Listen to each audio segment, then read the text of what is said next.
CNE news में आप सभी का स्वागत है और अब लेते हैं खबर विशेष की ये खबर।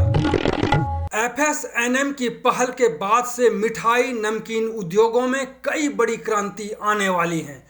पहले जहां मिठाइयों की अलग अलग वैरायटी को बनाने के लिए अनट्रेंड कारीगरों की सेवाएं ली जाती थीं, वहीं अब धीरे धीरे इस इंडस्ट्री में भी ट्रेंड कारीगरों की भर्ती करने की योजना पर बल दिया जा रहा है, क्योंकि पहले मिठाइयाँ या नमकीन बनाने के लिए परंपरा के अनुसार अनट्रेंड कारीगरों की भर्ती की जाती थी और उनकी सेवाएं ली जाती थीं, जो बाद में काम करते करते सीख पाते थे। ऐसे में हेल्दी और हाइजीनिक मिठाइयों या नमकीन से संबंधित सामान बनाने के लिए इंस्टीट्यूट खोलने और उसमें बाकायदा ट्रेनिंग देने पर भी अब जोर दिया जा रहा है। फिलहाल माना जा रहा है कि यदि विदेशों की तर्ज पर सरकार आर्थिक मदद करे तो संभव है। वहीं पिछले दिनों FSNM का एक प्रतिनिधिमंडल दिल्ली में केंद्रीय स्वास्थ्य मंत्री से मिला और इस इंडस्ट्रीज को आने वाली समस्याओं से अवगत कराते हुए अपनी मांगों को उनके सामने रखा। इसी संदर्भ में FSNM की ओर से चंडीगढ़ शहर में आयोजित कार्यक्रमों और उसकी सफलता की चर्चा के बीच नीरज बजाज ने जानकारी दी। देखिए जी, FSNM हमारी जो संस्था है ये all India federation of sweets and नमकीन मैन्युफैक्चरिंग इंडस्ट्री के लिए है। इसके बीच में हिंदुस्तान के अलावा जो हिंदुस्तान के बाहर भी मिठाई के लोग काम करते हैं वो भी हमारे मेंबर हैं।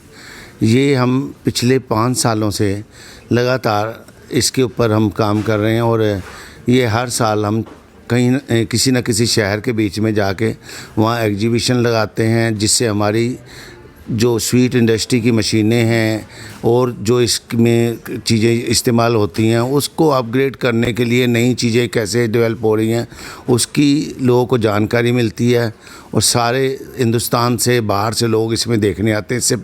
इस सबसे पहले हमने इंदौर में किया था, उसके बाद हमने हैदराबाद किया, उसके बाद जयपुर किया और उसके बाद दिल्ली था। अब ये हमारा चंडीगढ़ में इस पिछले महीने इस महीने में बीच में कंप्लीट हुआ, जिसके बीच में पूरे हिंदुस्तान के लोगों का बहुत भारी उत्साह था। तकरीबन 25,000 तो व्यापारी लोग आए हमारे, जो स्पेशली यहाँ पर जिन्होंने विज़िट किया और हमारी मीटिंग्स में और सारी चीज़ों में उन्होंने पार्टिसिपेट किया। और हमारी एग्जीबिशन में जबकि आम पब्लिक के लिए हम ज़्यादा उसमें ओपन नहीं थे, फिर भी 35 से 40 हज़ार लोगों ने 3 दिन में विज़िट किया। 35 से 40 हज़ार लोग आए। हाँ जी, और जिसकी संख्या बहुत ज़्यादा बढ़ सकती थी अगर ओपन होता, लेकिन वो हमारा B2B का प्रोग्राम था कि सीधा इस हमारे ट्रेड को अपग्रेड कैसे किया जाए। जो मिठाइयाँ हैं लोगों को अच्छी स्वस्थ साफ़ सुथरी हाइजीनिक मिठाइयाँ, अच्छे जायकेदार और स्वास्थ्य के लिए बहुत अच्छी हों और ऐसी मशीनों से बने जिसमें हाथ ना लगे और मशीनें से देख के लोगों को लगे कि मिठाई जब इतनी अच्छी तरीके बनती है, तो जो लोगों का भ्रम है कि मिठाई बनती हुई ना देखो, हम वो भ्रम मिटा देना चाहते हैं इस देश से कि मिठाई बहुत अच्छी तरीके बनती है, बहुत साफ़ सुथरी बनती है और इसमें जो इंग्रेडिएंट्स यूज होते हैं वो सेहत के लिए बहुत अच्छे होते हैं। तो इस सारी चीज़ों को अपग्रेड करने के लिए हम अलग अलग शहरों के बीच में ये करते हैं। आने वाले अगले साल में हमारी ये एग्जीबिशन कलकत्ता में होने वाली है। तो समय समय पर जो हमारी इंडस्ट्री के बीच में हमें कोई तकलीफ़ आती है, कुछ है, इसमें हम समय समय पे इकट्ठे होते हैं और उस चीज़ को इशू को डिस्कस करते हैं और सॉल्व करने की कोशिश करते हैं। सर, जिस तरह से ये पहली बार यहाँ पे आपने कार्यक्रम किया, पहला कार्यक्रम था इस शहर के लिए, उसमें जो पहले से जो बड़े हलवा मिठाई और नमकीन के जो इंडस्ट्री के लोग जुड़े हुए हैं, इसके अलावा जो आना चाहते हैं इस इंडस्ट्री में, उस पर कितना इम्पैक्ट गया इस कार्यक्रम का, FSNM का? देखिए, एक समय ऐसा था कि हमारी इस इंडस्ट्री को लोग ज़्यादा अच्छा नहीं मानते थे। आज इस समय के बीच में हमारी इस इंडस्ट्री के बीच में सबसे ज़्यादा लोगों की डिमांड होती है। लोग फ्रेंचाइजी के लिए लगातार कांटेक्ट करते हैं, सिर्फ हिंदुस्तान से नहीं, हिंदुस्तान के बाहर भी। कोई कहता है मैं कनाडा में खोलना चाहता हूँ, कोई कहता है मैं न्यूयॉर्क में खोलना चाहता हूँ, कोई कहता है कतर में खोलना चाहता हूँ, कोई कहता है मैं दुबई, पूरे विदेशों में हर जगह और मिठाई की दुकानें खुल भी रही हैं। और हमारे बहुत सारे साथी ऐसे हैं जो आगे आगे इसको फ्रेंचाइजी भी देते हैं, खुद भी करते हैं। आज ये हमारी मिठाई की लाइन एक सिर्फ मिठाई शॉप ना रह के एक बहुत बड़ी इंडस्ट्री हो गई है। इस इंडस्ट्री के बीच में एक एक जो यूनिट है उसके बीच में 1000 से लेके 10-10 हज़ार लोग तक एम्प्लॉइज होते हैं इसके बीच में। तो ये जो हमारी स्वीट्स लाइन का कल्चर है, आज देखिए जितनी स्वीट्स की शॉप्स हैं उनके साथ वेजिटेरियन रेस्टोरेंट बहुत अच्छे बन गए हैं। और वेजिटेरियन रेस्टोरेंट जो हैं, जब भी लोगों ने वेज खाना होता तो उनको विश्वास हमारी शॉप्स पे ज़्यादा रहता है, क्योंकि उनको पता है इन जगहों पर नॉन वेज नहीं होता। जो वेजिटेरियन लोग हैं उनको मिठाई शॉप के ऊपर जो वेजिटेरियन रेस्टोरेंट है उन पर विश्वास ज़्यादा रहता है। तो इसलिए लोगों को जो इस तरीके के वेजिटेरियन के अलावा हम लोगों के पास खाने की चॉइस बहुत ज़्यादा होती है, जिसकी वजह से लोग एंजॉय करते हैं, आते हैं। और समय समय पर हमारे जो रेस्टोरेंट हैं वो भी अपग्रेड होते हैं, रेनोवेट होते रहते हैं। और टाइम टाइम पे हम अपने मेन्यू भी बढ़ाते रहते हैं और लोगों को देख के उनकी सुविधा के हिसाब से, उनके टेस्ट के हिसाब से चीज़ें भी अपग्रेड करते रहते हैं।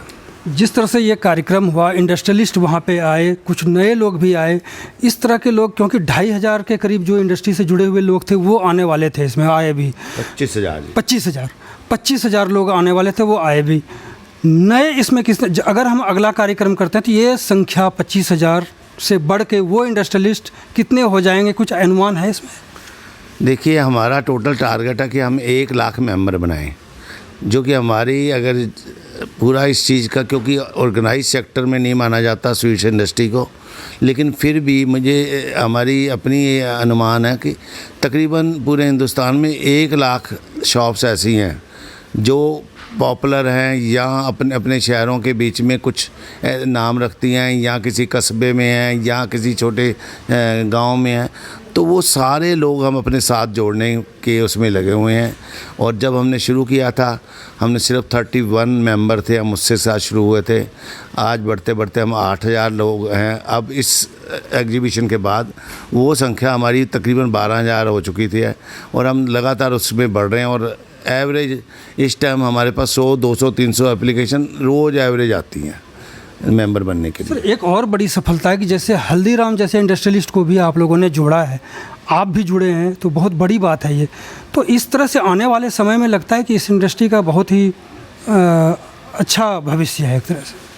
देखिए, ये इंडस्ट्री एक ऐसी स्वीट शॉप की इंडस्ट्री है कि अगर पूरे वर्ल्ड में अगर हम देखें, जिस जगह की जो चीज़ पॉपुलर होती है उस देश की सरकार उसे पॉपुलैरिटी में और ज़्यादा आगे बढ़ाती है। जैसे मान लो हम स्विट्ज़रलैंड जाते हैं, वहाँ की चॉकलेट मशहूर है, तो वहाँ की सरकार चॉकलेट इंडस्ट्री को प्रमोट करती है। अगर हम टर्की जाते हैं, इस्तांबुल के बीच में, वहाँ बकलावा, वहाँ की डिश बहुत मशहूर है, तो वहाँ की सरकार उसे प्रमोट करती है। इसी तरीके अगर जो हम किसी भी देश में कहीं भी जाते हैं तो उसकी जो पॉपुलर चीज़ें होती है उसे पॉपुलर करते हैं। हमारे हिंदुस्तान के बीच में मिठाई की एक ऐसी संस्कृति है जिससे हम लोग बिल्कुल ऐसे जुड़े हुए हैं कि अगर आज हिंदुस्तान में जब कोई बात करते हैं, कहते हैं कि लड्डू कब खिला रहे हो, तो इसका मतलब है आपके घर में खुशी आने वाली है। तो लड्डू के साथ अगर कोई कहे चॉकलेट कब खिला रहे हो, पेस्ट्री कब खिला रहे हो, तो वो आपको फीलिंग नहीं आती। जब भी कोई अच्छा काम होता है, किसी भी बात होती है, जब किसी घर में मैरिज है, बच्चा होता है, या कोई इलेक्शन जीतता है, या किसी और चीज़ में, हर जगह लड्डू की एक पॉपुलैरिटी है। और हिंदुस्तान में लड्डू तो एक ऐसा कल्चर है कि हम जब रिश्ते बनाते हैं तो मुंह में एक लड्डू का डालकर कहते हैं ये बेटा हमारा हुआ, या एक लड्डू डाल के कहते हैं ये बेटी हमारी हुई। इससे हम जन्मों जन्मों के रिश्ते इस लड्डू से बांध देते हैं। तो हमारी मिठाई का कल्चर जो है हमारी संस्कृति से जुड़ा हुआ है। आज हम मंदिरों में जाते हैं, वहाँ पर सालासर जाते हैं, तिरुपति नाथ जा रहे हैं, तो वहाँ पर बाहर लड्डुओं की इतनी बड़ी बड़ी शॉप्स होती हैं। हम 10-10, 20-20 डब्बे साथ लेके आते हैं। जब अपने दोस्तों को, रिश्तेदारों को प्रसाद बांटते हैं, वो माथे पे रख कर उसकी रिस्पेक्ट करके उसे एक्सेप्ट करता है। जिस मिठाई को खुशियों से जोड़ा हो, रिश्ते बनते हों, मंदिरों में जाके उसको रिस्पेक्ट करो और आप माथे पे रख के करते हो, उस मिठाई को बहुत बड़ी महत्व है इस देश में। और हमारी एक अनऑर्गेनाइज होने की वजह से लोगों में एक भ्रम था कि मिठाई अच्छी नहीं बनती, लेकिन अब वो भ्रम ख़त्म होने जा रहा है। हमारी FSNM की टीम के साथ हम जिस तरीके लगे हुए हैं, आपको हर शहर के बीच में जो मिठाई वाले हैं अपनी फैक्ट्रियां दिखाने के लिए आपको बुलाएंगे। आप आइए, देखिए कितनी साफ़ सुथरी मिठाइयाँ बनती हैं और कितने अच्छे तरीके से आज हम मिठाइयों के बीच में बहुत ऐसी चीज़ें संभलता हैं कि मान लो हमें लगता है कि शुगर के पेशेंट की बात है, तो हमने शुगर फ्री ऐसी चीज़ें बनाई हैं कि उसमें नो एडेड शुगर। मान लो अंजीर बर्फ़ी है, वो फ्रूट बेसिस है, उसमें शुगर की ज़रूरत ही नहीं है। खजूर की है, खजूर में आपको ज़रूरत ही नहीं है। अगर मान लो हमें खोए में मीठा करना है तो हम थोड़ा खजूर मिला के मीठा कर देते हैं। इस तरीके की बहुत सी सारी चीज़ें हमारी इस FSNM में चर्चा भी हुई हैं। हम एक दूसरे को शेयर करके इन चीज़ों को आगे बढ़ावा दे रहे हैं। सर, एक बात आपने कही कि कई देशों में सरकार जो है खुद इंटरेस्ट लेकर संबंधित इंडस्ट्री को बढ़ाते हैं। यहाँ की सरकार जो मिठाई और नमकीन इंडस्ट्री है, इसको कितना बढ़ा पाने में सफल रही है? सरकार की तरफ से कितना रिस्पांस मिला है? देखिए, अभी तक तो अगर हम कहें कि हमारे देश के बीच में होटल एंड रेस्टोरेंट चलाने के लिए उनके इंस्टीट्यूट बने होते हैं। उनके लिए उनकी जो लेबर है तैयार होके कोर्स करके आती है। हमारी इंडस्ट्री में अभी तक ऐसा कोई साधन नहीं बना।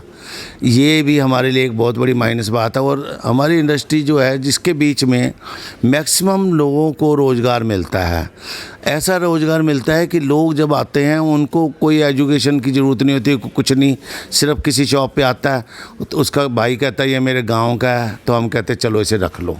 जब उसे रखते हैं धीरे धीरे सीख जाता है, उन्हीं से कारीगर बनते हैं, उन्हीं से आगे बढ़ते हैं। हम जो अपनी इस इंडस्ट्री के बीच में जो अब तक है हम खुद सिखाते आए हैं, उससे बढ़ाते आए हैं। आने वाले टाइम में हम भी ये सोच रहे हैं कि इसके इंस्टीट्यूट बने। सरकार से भी मदद चाहते हैं, खुद भी हम कर रहे हैं कि हम इसके इंस्टीट्यूट बनाएं, लोगों को सिखाएं इसे साफ़ सुथरे तरीके से कैसे बनाया जाए, एक जैसा टेस्ट कैसे मेंटेन किया जाए और लोगों को इसका जायका और अच्छा मिले, सेहत के लिए अच्छा मिले। ये सारी चीज़ों को हम बहुत ध्यान से देख रहे हैं। सर, अंतिम सवाल है कि दिल्ली गए थे आप लोग, FSNM के तरफ से गए थे, उसमें स्वास्थ्य मंत्री, केंद्रीय स्वास्थ्य मंत्री से आप लोग मिलकर के क्या मुद्दा था और कि सॉल्व कहाँ तक हो पाए? देखिए, हमारे समय समय पर मुद्दे आते रहते हैं और कुछ कानून बनते हैं, कुछ अच्छे के लिए होते हैं, कुछ ऐसे होते हैं जो कानून प्रैक्टिकली पॉसिबल हमारे देश के लिए नहीं होते। दूसरे देश में शायद वो लागू हो जाएं, लेकिन हमारे देश की संस्कृति कुछ अलग है। तो उन चीज़ों के बीच में जो कुछ ऐसे मुद्दे आ रहे थे, तो उस सारी चीज़ों के बीच में हम मिले थे जाके हेल्थ मिनिस्टर से। तो उन्होंने हमारी चीज़ समझकर, और मुझे लगता है हमने पहले उनको लेटर दिया हुआ था तो उसकी फ़ाइल उन्होंने काफ़ी अच्छी तरीके देख रखी थी। उन्हें 5 मिनट में हमारे 3 मुद्दे थे, तीनों मुद्दों पे हामी भर के उसी टाइम ऑर्डर करके और वो हमारे मुद्दे सोल्व करने का आश्वासन दिया और हमें उम्मीद है वो साथ के साथ सोल्व हो जाएंगे। तो आपने सुना नीरज बजाज जी को, जो CBC के चेयरमैन है और FSNM के मेंबर भी, पदाधिकारी भी और कर्ता धर्ता भी। बहुत बहुत धन्यवाद सर आपका। बात धन्यवाद जी। मदद CNE न्यूज़ के साथ बने रहने के लिए आप सभी का बहुत बहुत धन्यवाद।